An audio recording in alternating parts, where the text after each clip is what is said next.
good day, good evening, good morning to everyone who is watching us now. This is East Calling. I'm Yelena, and today I'm joined by my colleague Ryan Milton and our favorite guest Larry Johnson. And we are going to discuss current events because a lot of has happened.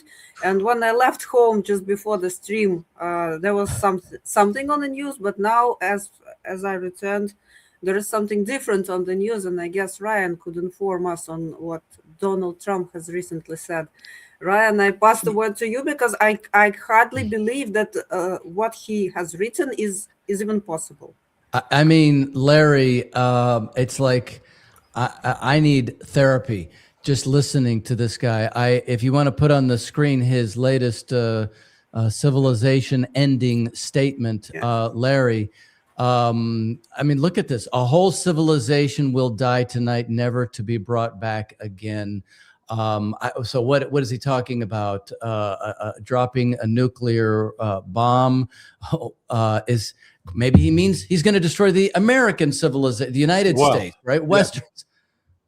Yeah, I've said that would be that's the irony of this, that the image of the United States as a beacon to the world, as the city on the hill that Ronald Reagan talked about, that people would turn to say, we want to be like you. Donald Trump is destroying that completely. And, you can read that statement and naturally conclude that he's talking about using a nuclear weapon. And yet Tucker Carlson, in a fascinating monologue last night, basically called upon members of the military, members of the White House staff to intervene, to say no, to stop this. And so Trump responded today by saying that, Tucker Carlson is a stupid person. He's a low IQ person. Now, Tucker may be a lot of things, but low IQ isn't one of them. And it's just, it's a reminder of just the insanity that has taken hold in the White House. For years, I thought the folks, the Trump derangement syndrome folks, were just out of touch with reality. Now they're being vindicated. They're being vindicated. Sorry, the dogs are barking. Your dogs are talking to Scott Ritter's dogs on the dog phone, it sounds like. Yeah, Larry, I mean, here in Austin, Texas, Alex Jones is here. I was with Scott Ritter 2-3 years ago now. I can't hardly remember when we were in studio, and it was a very different tone from him. Now he is calling for the 25th Amendment. Marjorie Taylor Greene is saying it's time to invoke the 25th Amendment. Yes. And I mean, look, I voted for him. I have something hanging back on my back wall. I was there on the election night victory, 10 feet from the president and Tulsi Gabbard, Bobby Kennedy, all of these guys. And because what we did go out and vote for was an end to the neocon policy for America. So what is happening? Is this is not a Joe Biden grandpa doesn't know how to find the door moment? Yeah, well, it's actually worse than that. I got a message from somebody who's involved, and just this morning, a 2-star general told his staff that, quote, we need to be prepared for the long haul. We should start posturing our forces with 365 deployments in mind, rotations planned out into fiscal year 27 and fiscal year 28. So in other words, the military mind now believes this war is going to go on for a long time. Now, I don't think that's economically possible, but what I'm trying to highlight is the mindset here. What needs to happen is basically, if we don't invoke, if the political side can't find the courage to invoke the 25th Amendment, then it's going to be incumbent upon the military to intervene. I never in the world thought I'd be saying that we need to have a military coup. But that's exactly what it's going to take, is to the military to step down and say, no, we will not follow these orders. We will not do this. And the members of Congress need to wake up. The danger that's inherent here is vast. It's incalculable. We really don't understand what we're getting into. What we've seen, the events over the weekend with the recovery of that one downed weapons system officer, the WSO. What the lesson learned out of that is that the Iranians are getting a lot of outside assistance now, and they're upgrading their capabilities significantly. And I think there is genuine fear among the analysts that are actually following this inside, that they're going to start shooting down more U.S. aircraft, and our ability to recover all these pilots is going to go away. So Larry and Yelena, maybe we could show some of the maps. I know you've discussed a lot about this, but I definitely have questions, because it does seem like a lot is coming out. If you want to start with the 110-mile one, I was looking at some of these maps. So this is kind of where it's situated. There's Kuwait, Baghdad, you see in the upper left. There's Isfahan, and then there's the high map. This one was from this. Oh, wait. The red dot is where the pilot was found. No. This is where the red dot is where they're claiming the pilot was found. Well, okay. Yeah, so hold that thought. But yeah, because I want to look at the other maps, because this is what I want you to do. I want you to make it clear. Go to the next map, high map, it's called. This is BBC again. This is kind of the area. But even there, right, they show it's close to Isfahan, the wreckage. And then go to the next map, the one that's FARP, which I know you know what that means. Yeah, so you said this is where the airman was hiding, but they're saying it's 110 miles away. And then okay, so stop. Let me walk you through this so that you understand. The initial reports about where the aircraft was and where the pilot was were showing where, like, that red dot. Go back to the very first map. Okay, right there. See where the red dot is? That was disinformation put out by the CIA and the Pentagon, because they knew that the actual crash site was up just south of Isfahan. But they put out, and all the media got with it, that it was over here in the Kyrgyzstan and right there around the red dot, that's where the wreckage was, that's where the pilot was. That's not true. That was a lie. But everybody got it, and then they're trying to figure out what had happened. The reality was, up there at the right end of that line, just below Isfahan, that's where the wreckage of the F-15 was. That's where the first pilot was picked up, in that vicinity, and that's where this weapons system officer, who is actually a colonel, this guy is the vice wing commander of the air base in Jordan, Mawafik Salti, that he decided he wanted to fly on this mission. This was, if you will, preparing the battlefield for what I think was going to be an ultimate insertion of JSOC forces, special operations forces, to go after the nuclear facility in Isfahan or up north in Natanz. So that first, where that red dot is, that was the lie, and then go to that next map. Again, that was the BBC report, now they're starting to catch up and say, but wait a second, this is where the location is, actually up south of Isfahan, which was that is true. That's where it was. So, okay. So so there's definitely some questions. One was a misinformation, but then President Trump himself seems to clarify it with this little video clip that we have here of him in the last couple days as well. Yelena. Rescue mission involved 155 aircraft, including 4 bombers, 64 fighters, 48 refueling tankers, 13 rescue aircraft, and more.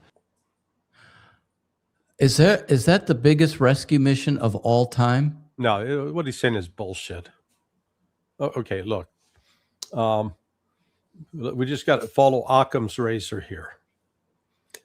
There, because the reports, there were more than 100 troops on the ground. Okay, there were two C-130J aircraft. Those are prop driven. They can carry, each one of those can carry two AH-6 Little Bird helicopters. We know from the wreckage scene that 4 AH-6 Little Birds were recovered. Okay, so that means 2 per helicopter, 2 per cargo plane.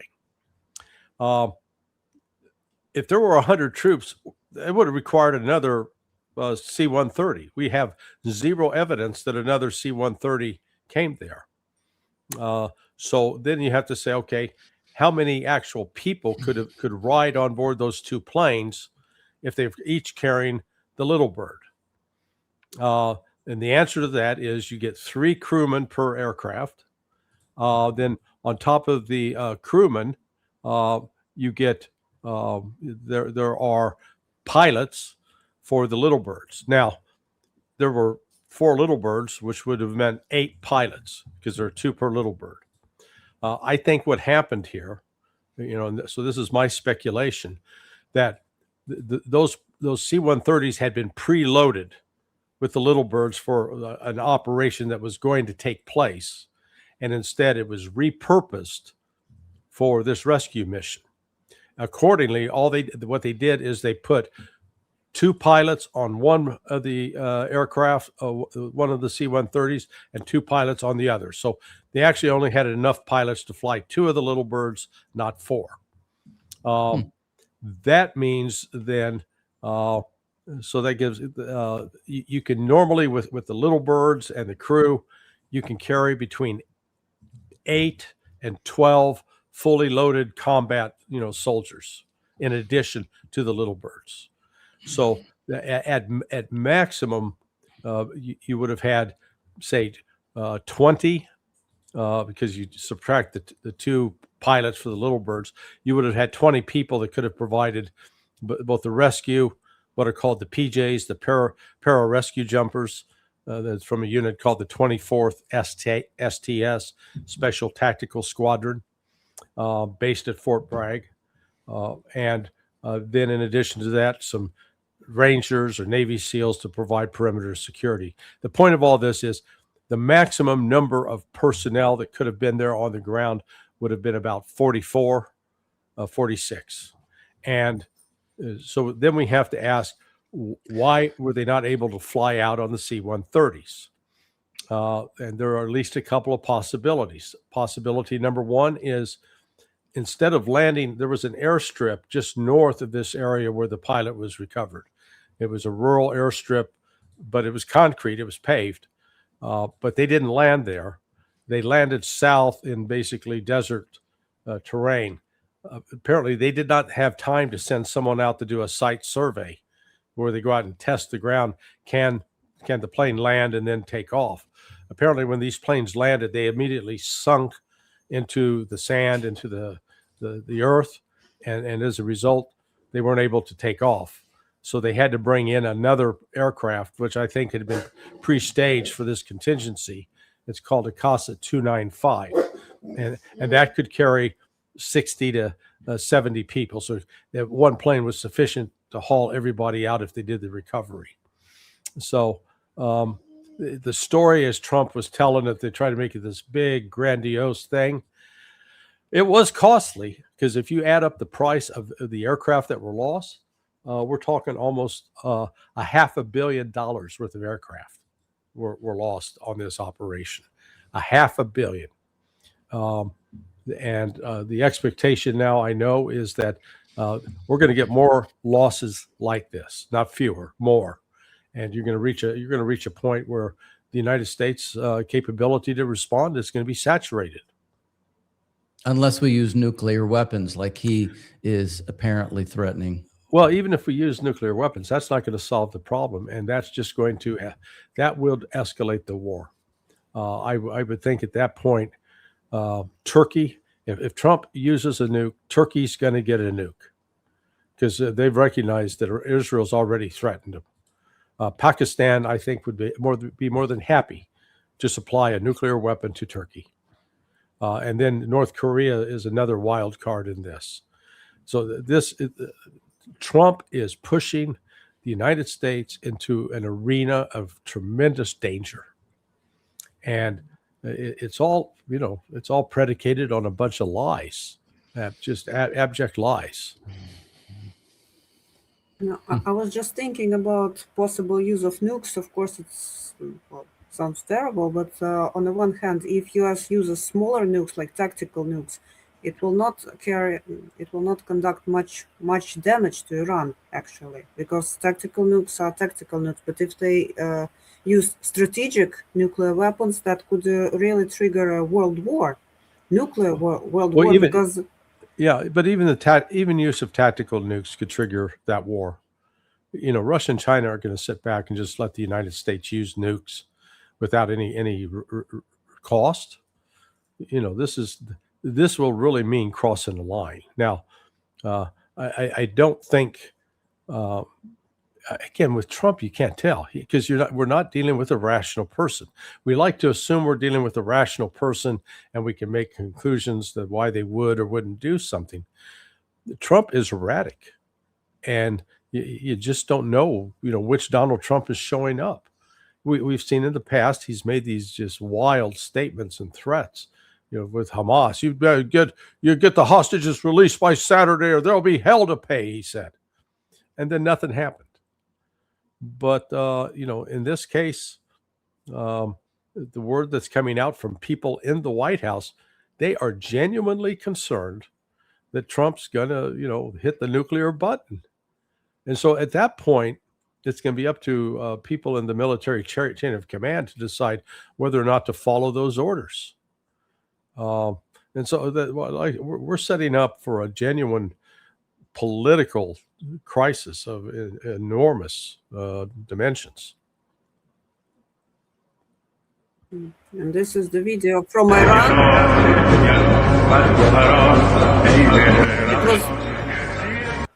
I have removed the sound. It was just recently published by Zvezda channel. I took it from them. People in Iran are forming live shields to protect their power plants because, well, their life is dependent on them. And I heard statements that, I think it was Trump who was saying that people in Iran are patiently waiting for US to arrive and to liberate them, but these people don't seem to be willing to be liberated by the United States.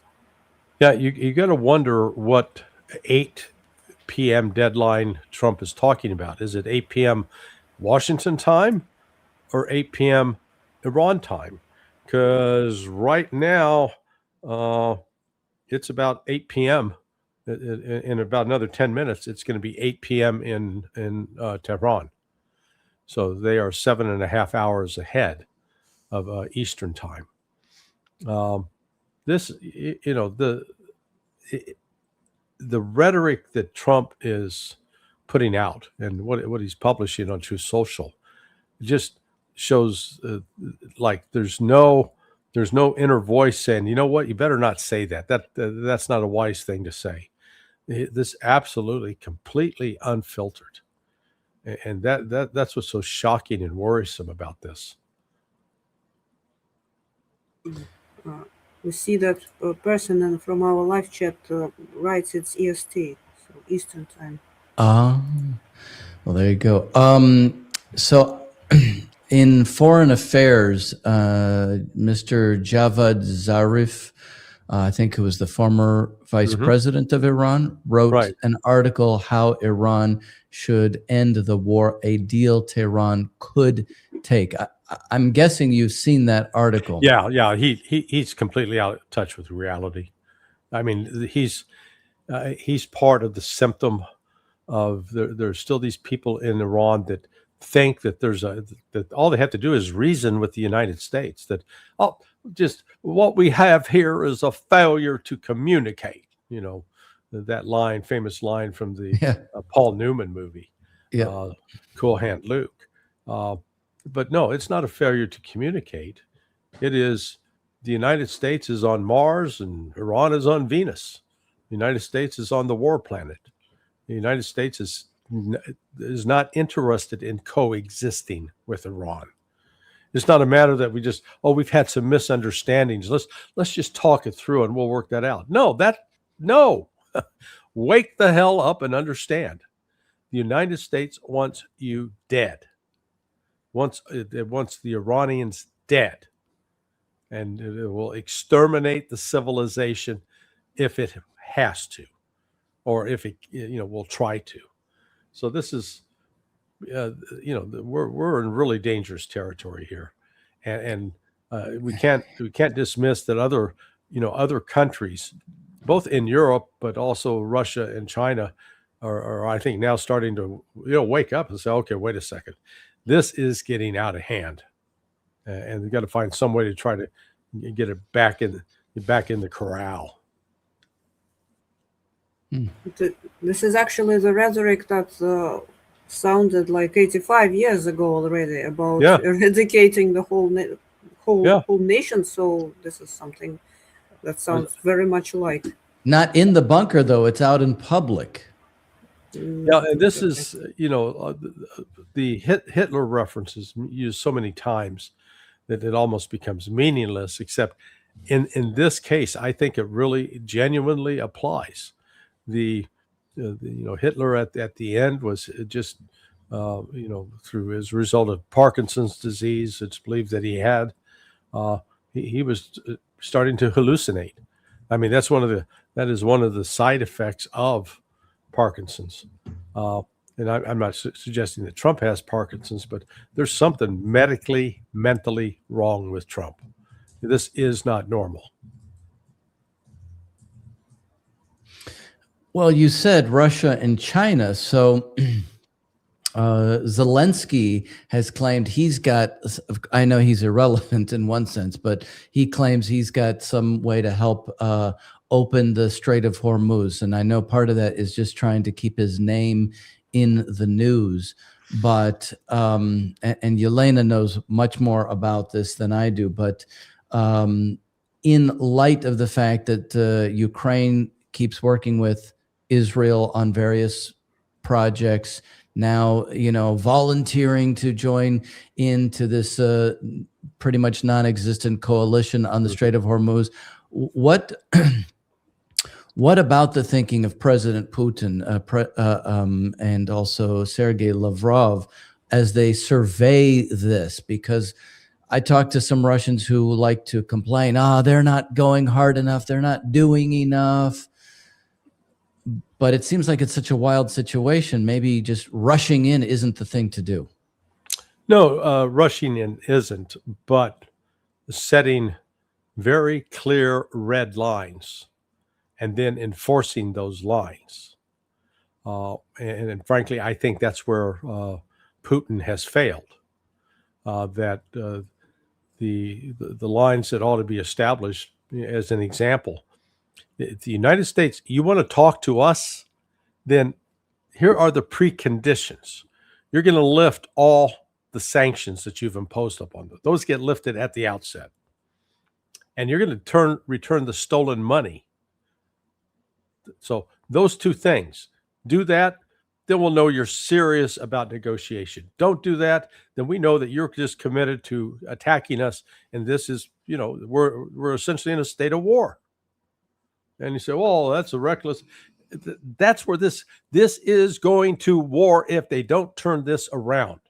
And the problem is the United States can inflict pain and suffering on others. It never suffers the pain that it inflicts on others. So as a result, it keeps doing it. And we've been doing it for more than 65 years, for God's sake. And it's because people, we build a monument to the Vietnam War and people go there and cry, 58,000 people. We lose that many in a year in traffic accidents, for God's sake. Yeah, it's a terrible loss for those who sacrificed in Vietnam, but it's a nothing burger in terms of actual human suffering on the U.S. side. Now, on the Vietnamese side, hundreds of thousands, if not a million, okay? Yeah. Ditto for the two wars in Iraq. Again, the United States, hardly lost anybody.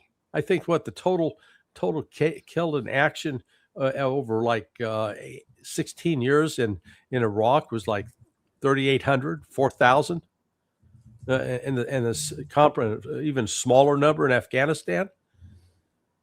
So, and then we're out killing hundreds of thousands, sometimes millions in Syria, in Afghanistan, in Iraq, in Vietnam. Like a video game. Yeah. It's not real to us.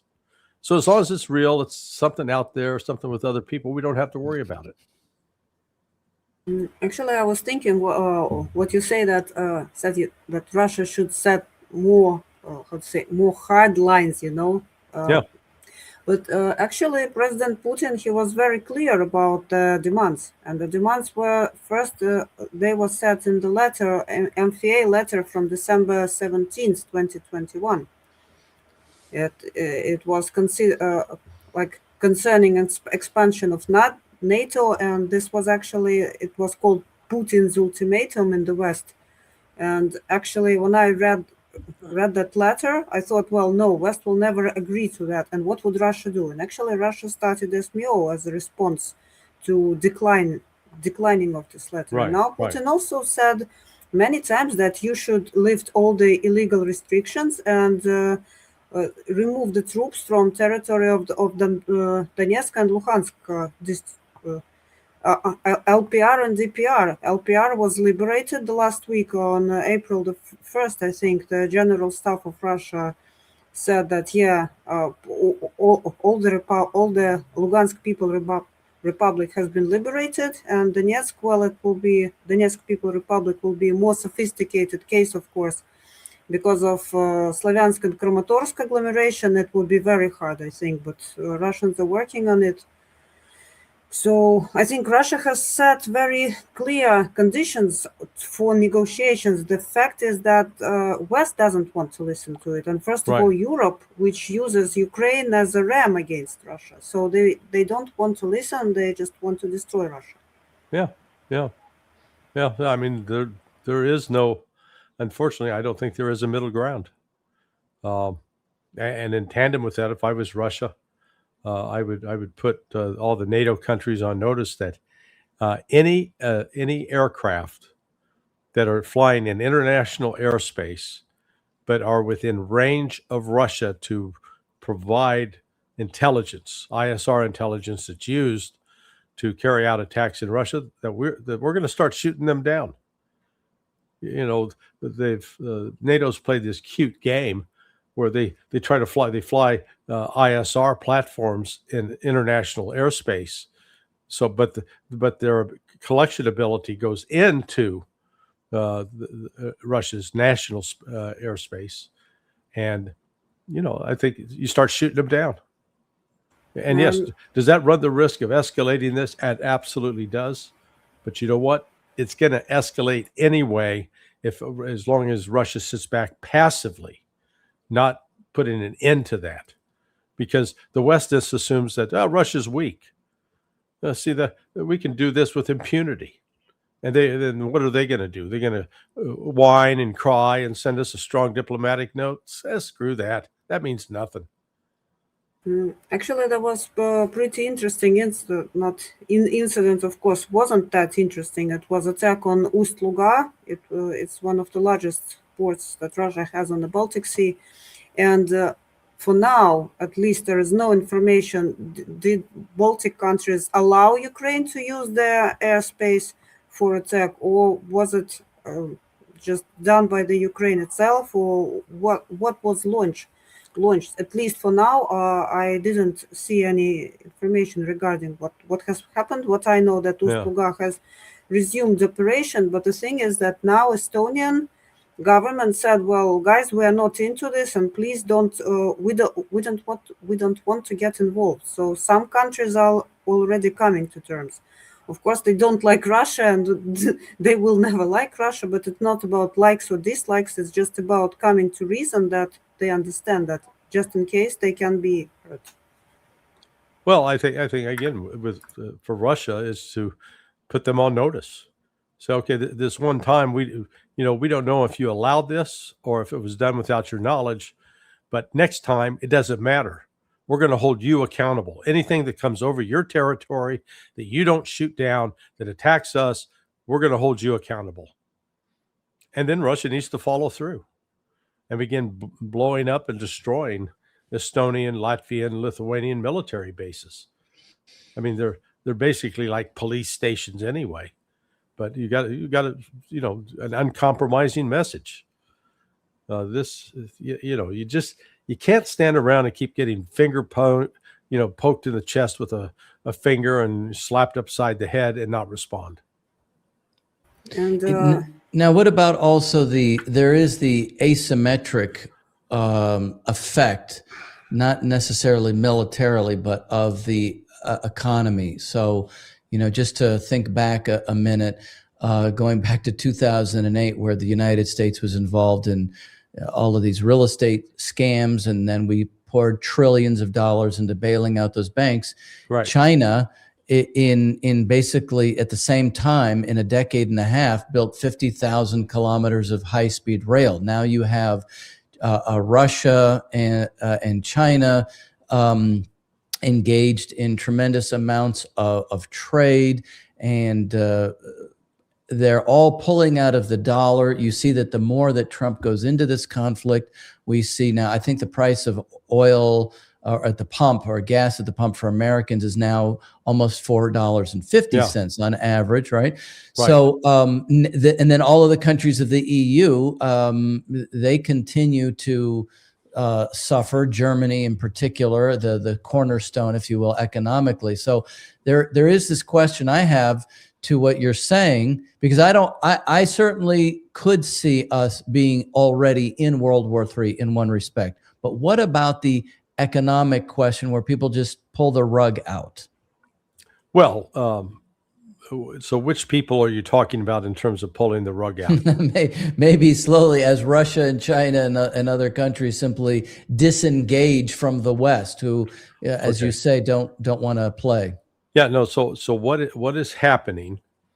And again, I think this war will ultimately be decided or ended as a result of economic pressure on the West.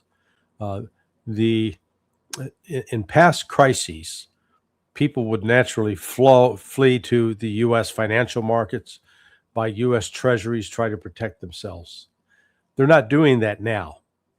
In fact, the countries that have gold that's being stored in the United States are telling the United States, hey, send that gold back. We want it back. We're going to hold it in our country. Then on top of that, instead of buying U.S. treasuries, a lot of these countries are selling the treasuries, and they're actually moving and buying bonds in China. So right now, actually, the irony over the last 3 months or last 2 months is that China now is seen as a safe haven for financial investments, not the United States. And as these economic losses pile up, the two things, significant surge in inflation. And we're seeing that already at the gas station. It's up well more than 30%. And frankly, I think by the end of April, it could well have already gone up 100%. Those rising fuel costs, translate into higher prices for food and everything for transportation. In fact, let me share. A friend of mine just sent me this. Where are you there? Okay. Listen, check out these numbers. What has happened? So after 1 month of war, if you were going to fly previously from Bangkok to Frankfurt before the war, you paid $474. Now that flight costs $2,870. Hong Kong, and we're talking coach. This isn't business class. From Hong Kong to London, the flight has gone from $503 to $3,318. Sydney to London, from $733 to $3,875. Singapore to London, 598 before, 1,953 now. And last, Kuala Lumpur to Paris used to be 490. Now it's 1,931. Well, so for the average person, air flight that was barely affordable in the past is now completely out of reach. And so as a result, these airlines, their passenger loads are going to be falling off. And with the falling off passenger loads, then the revenue streams start dying. So we're going to see the collapse of some airlines. This is the start of a major global recession. There's no way to avoid it. The real question is, will it become a depression?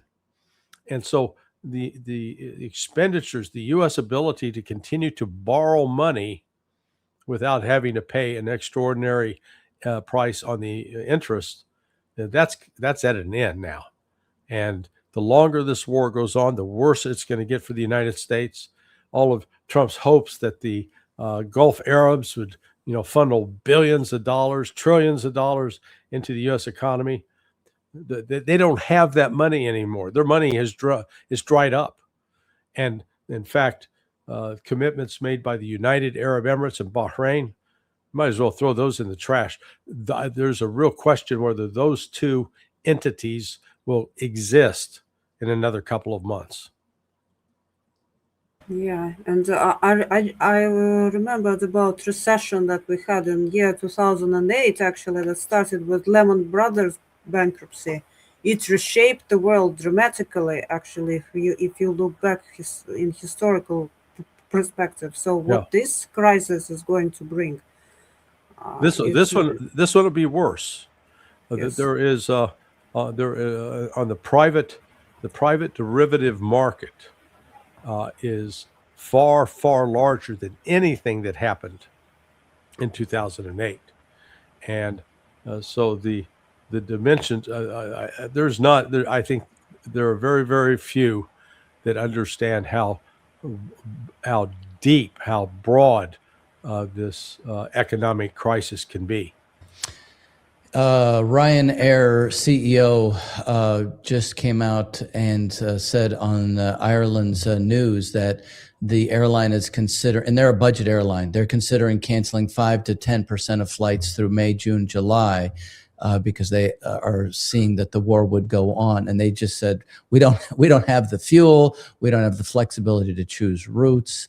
So to your point exactly, I had been trying to track kerosene shortages for airlines in Europe, and apparently it's hitting like that, as you say. Well, and then on top of it as well, the combination of sanctions against Russia and the war in the Persian Gulf has limited the actual routes that European airlines and U.S. airlines can fly, and given a decided advantage to the Chinese airlines. So China can, if you want to fly to Europe from China, you get to fly directly across Russia, no problem. If you're in Germany and you want to fly to China, you got to take a really circuitous route, which means you're going to spend more fuel, which means it's going to be a more costly flight, and it's going to be a much longer flight. So, this has created a real problem for the West, and it's given a further boost to the Chinese economy. Yeah, but I think if the conflict isn't stopped in a reasonable time, of course, in short term, there are countries that actually benefit from this conflict and from this recession. But if it goes on, then I think everyone is going to be loser, even the BRICS countries as well. Yeah, but some of the BRICS, particularly Russia, China, they'll suffer the least. They'll actually come out of this much stronger. The United States will come out of it much weaker, and Europe will be decimated. And here is absolutely cynical. What it's an FT article from yesterday. Absolutely cynical, saying that EU emissaries said, well, EU warns capitals against turning energy crunch into fiscal crisis. So literally what they said, that guys, don't give too much subsidies to people, otherwise we will have problems in collecting taxes. Correct. So yeah, strangle remains of those who are able to do something and just help the household. And the other absolutely crazy thing that is being peddled now in European Union, that those countries who have made a green transition, they actually benefited. Yeah. I think I don't know. Are they stupid or are they that cynical? I still cannot understand, to be completely honest. Yeah, no, they're not thinking this through long term, and they're not thinking that, again, they're not looking at this logically.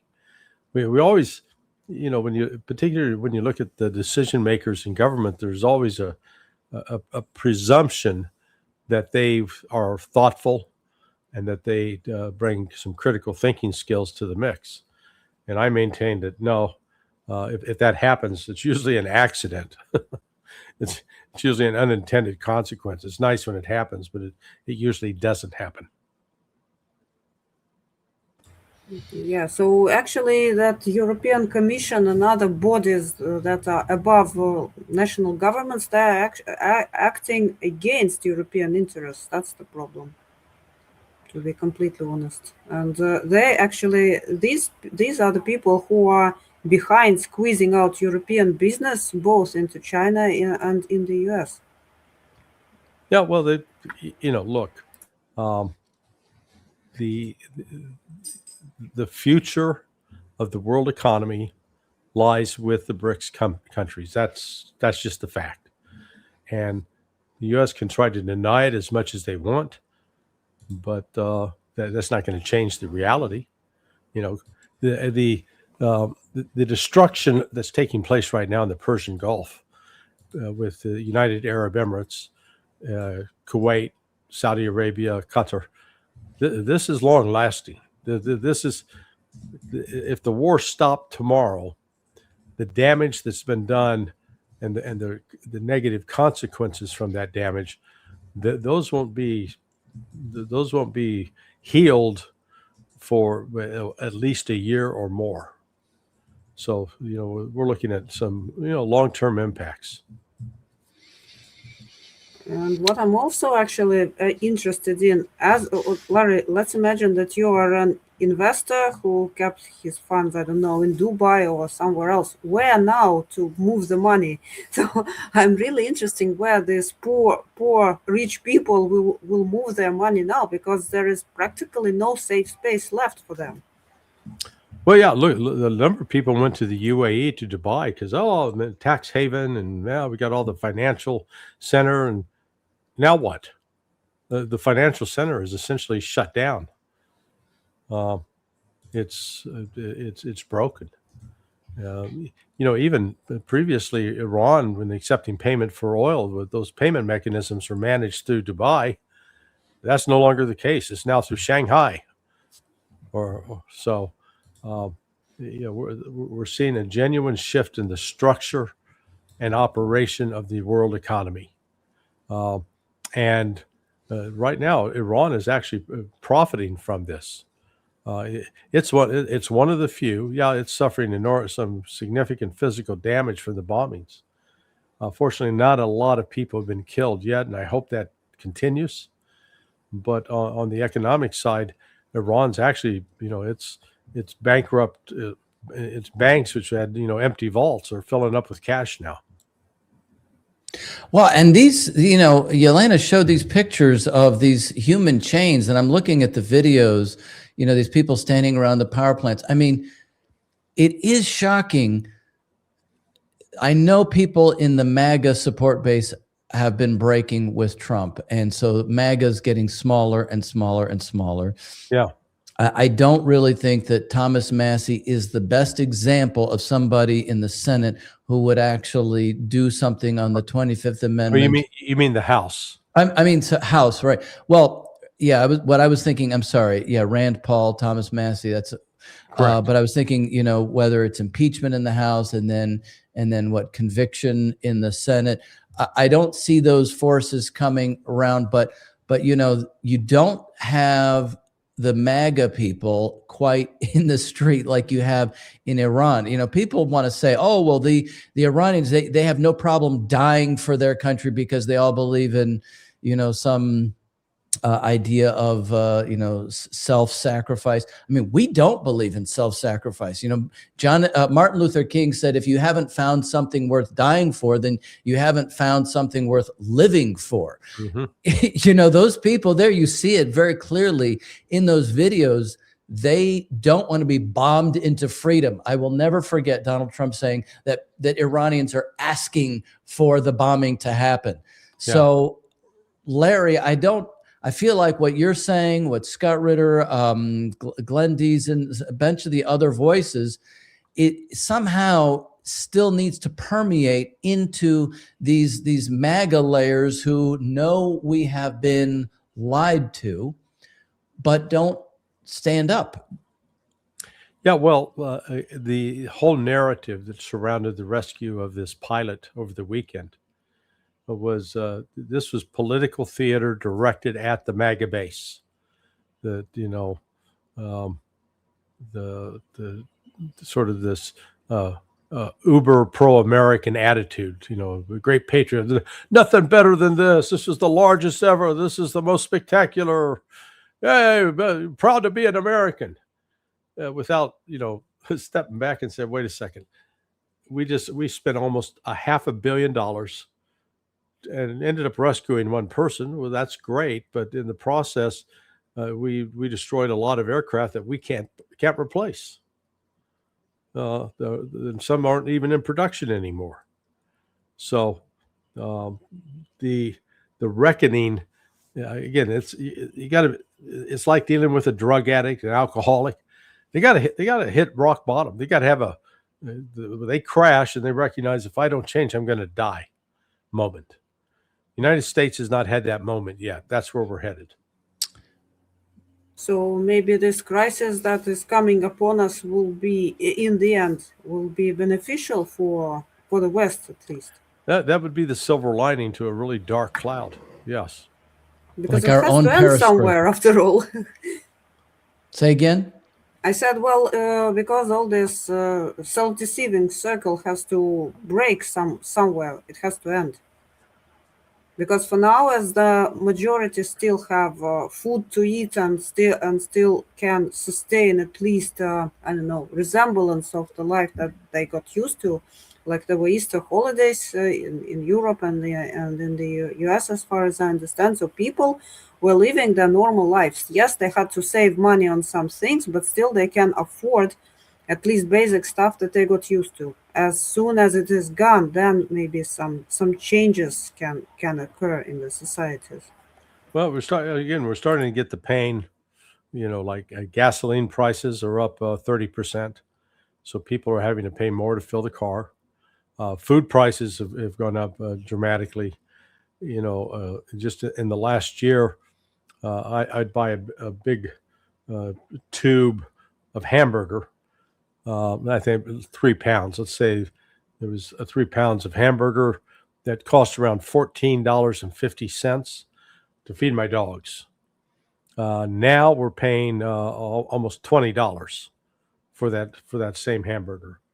You know, we're fortunate. We're in a position we can afford it, but you know, if you're living paycheck to paycheck, you can't afford that. And so then that forces people to make sacrifices on what they eat, what they buy, what they do. So like I said, I think we're that's the good news, that the economic crisis that Iran is helping create by taking control of the Strait of Hormuz is going to be what ultimately forces the United States to change its policies. And it does seem that none of this will change the fact that their control over the Strait of Hormuz is but a small lever that can affect the entire world. Yeah, doesn't seem to change that at all. Yeah, it was I'd like to tell you that, I sat back and analyzed this and I understood the threat. No, I really did. I thought it would be bad, but I didn't appreciate the full scale and scope of this shutting it down. And then it's not just shutting down and limiting the movement of ships. It is what the damage that's been done to the actual infrastructure in United Arab Emirates, Qatar, Kuwait, Bahrain, and Saudi Arabia. That's where the real pain will come. And actually, right now, the number of ships going in and out of the Strait of Hormuz, they've increased. They're hauling Iranian oil, they're hauling Iraqi oil, just nothing coming out of Saudi Arabia, Bahrain, Kuwait, or United Arab Emirates, until those countries are going to be forced basically to bend the knee to Iran and separate themselves from the United States. And Israel. What's left of Israel? Well, Israel's in the process of destroying itself as well. And as I think as they get closer to the end of their ability to survive, the more hysterical and boastful they'll become. Clearly they've been losing significant forces in southern Lebanon. And it goes back to they keep thinking they can kill their way out of this, and they can't. The only hope for Israel to survive as a country is to enter into good faith negotiations with the Palestinians. But Israel won't do that because they're possessed with this Zionist virus. But that's strange. By now, they should have understood that it is actually better to live in peace with the neighbors and to negotiate rather than trying to destroy the neighbors. So people who had to be reasonable because they're heads of states after all. But no, it's that old. What's the old expression? Better to reign in hell than serve in heaven. Yeah, from John Milton's Paradise Lost. Yeah, that does seem to be. Now, I do want to make a comment that it should be the case that we all need to do like Yelena and match shirts with you, Larry, because that is the bright spot. Yeah, I applaud Yelena on her fashion choice. We're slowly bringing people around. We've got. I gave Professor Morandi a shirt very similar to the one Yelena's wearing. And so he has worn it on a couple of broadcasts with me so far. So, well, yes, Ryan, it's up to you the next time. Yeah, I think so. I'm going to have to go shopping. We'll call it shirt diplomacy. Yeah. There you go. There you go. If that's the way, if we get everybody focused on buying nice tropical shirts and then complimenting each other, you know what? The world's a better place. Yeah, at least we have some fun. And what I wanted to share, I think it was published last week. This is what the yellow line, actually, this is what Gaza Strip is now. And that yellowish territory is what Gaza Strip used to be. Yeah. So, I don't know. Well, that's all the Israeli army has been able to accomplish in 2.5 years of war. Having with the advantage of having 300,000 troops, and that's all they could do. They've been unable to defeat Hamas, and the other thing that shows is somehow Hamas has been able to keep resupplied and been able to continue fighting. Israel's failed to defeat them, so the failure there, where it's teed up that any army, any actually decent professional army, should have been able to take that and control it. Israel's failed. And now they doubled down by going into southern Lebanon, stepping up attacks in the West Bank, and then going after Iran. And Iran is retaliating and hurting Israel in the process. At the same time, I sometimes read to what Russian speakers are writing. I would say that these people that I don't respect a lot, but they're writing that Russia should learn from Israel how to act. And I always ask myself, like, to learn from what? I'm sorry, from what they are doing in Gaza Strip, or from what they are doing to their neighbors, or what should Russia actually learn from Israel? Well, actually, the world needs to learn from Russia, in my view. And this will have to be my final comment because I've got to get another 12 o'clock appointment. yeah. But the Okay. world needs to learn from Russia. Russia has demonstrated how to live in a multi-ethnic environment, or let's call it a multinodal environment, with reconciliation with the Chechens after a bloody 10-year civil war. Uh, just being able to collaborate, coexist with there's an entire Jewish state in far eastern Russia, uh, with the Hindus, with the Buddhists, with 145 ethnic groups or more. Yeah. Uh, Russia really has shown that there is a way to live with others and to overcome these ethnic tensions that so often rip other countries apart. And that's where, I think Russia on that front really has something to teach the world. Yeah, Yes. I agree. I agree. We have a I lot agree to too. learn. Thank you very much, Larry, for your time. All right, my and friends. Yeah. that hopeful Thanks a message lot. there. Let's see if we survive to next week. We'll Yeah. uh, So if we survive, then we're meeting the same place at yeah, the yeah. same time. Same Thank time, you. same place. All right, take Yeah. Thank you, care. Larry. Yeah. Take care. Bye bye. Bye. Bye.